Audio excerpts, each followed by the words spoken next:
Hallelujah, सबको जय मसीह की। आज हम वचन पढ़ेंगे उत्पत्ति 5 का पहला, आदम की वंशावली।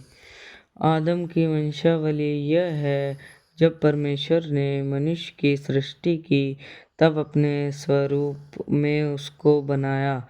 उसने नर और नारी करके मनुष्यों की सृष्टि की और उन्हें आशीष दी और उनकी सृष्टि के दिन उनका नाम आदम रखा। जब आदम 130 वर्ष का हुआ तब उसके द्वारा उसकी समानता में उस ही के स्वरूप के अनुसार एक पुत्र उत्पन्न हुआ।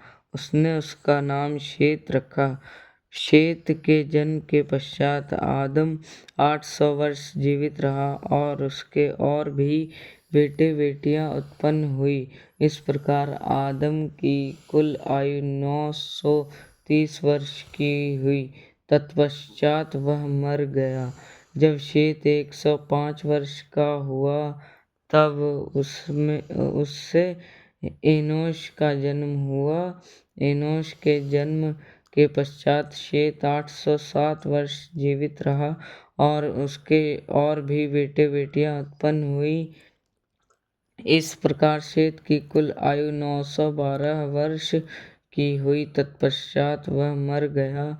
जब एनोश 90 वर्ष का हुआ तब उससे कैनान का जन्म हुआ। कैनान के जन्म के पश्चात एनोश 815 वर्ष जीवित रहा और उसके और भी बेटे बेटियां उत्पन्न हुई।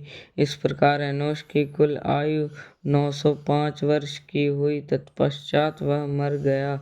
जब कैनान 70 वर्ष का हुआ तब उससे महललेल का जन्म हुआ। महललेल के जन्म के पश्चात कैनान 840 वर्ष जीवित रहा और उसके और भी बेटे बेटियां उत्पन्न हुई। इस प्रकार कैनान की कुल आयु 910 वर्ष की हुई। तत्पश्चात वह मर गया।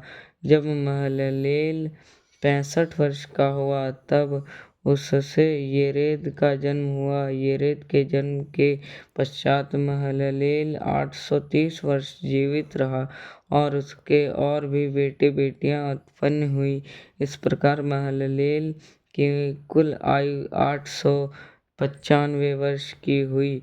तत्पश्चात वह मर गया। जब येरेद 162 वर्ष का हुआ जब उससे हनोक का जन्म हुआ। हनोक के जन्म के पश्चात येरेद 800 वर्ष जीवित रहा और उसके और भी बेटे बेटियां उत्पन्न हुई। इस प्रकार येरेद की कुल आयु 962 वर्ष की हुई। तत्पश्चात वह मर गया। जब हनोक 65 वर्ष का हुआ तब उससे मतूशेलह का जन्म हुआ। मतूशेलह के जन्म के पश्चात हनोक 300 वर्ष तक परमेश्वर के साथ साथ चलता रहा और उसके और भी बेटे बेटियां उत्पन्न हुई। इस प्रकार हनोक की कुल आयु 365 वर्ष की हुई। हनोक परमेश्वर के साथ साथ चलता था, फिर वह लोप हो गया क्योंकि परमेश्वर ने उसे उठा लिया। जब मतूशेलह 187 वर्ष का हुआ तब उससे लेमेक का जन्म हुआ। लेमेक के जन्म के पश्चात मतूशेलह 782 वर्ष जीवित रहा और उसके और भी बेटे बेटियां उत्पन्न हुई। इस प्रकार मतूशेलह की कुल आयु 969 वर्ष की हुई। तत्पश्चात वह मर गया। जब लेमेक 182 वर्ष का हुआ तब उससे एक पुत्र का जन्म हुआ। उसने यह कहकर उसका नाम नूह रखा, यहोवा ने जो पृथ्वी को शाप दिया है उसके विषय यह लड़का हमारे काम में और उस कठिन परिश्रम में जो हम करते हैं हमको शांति देगा।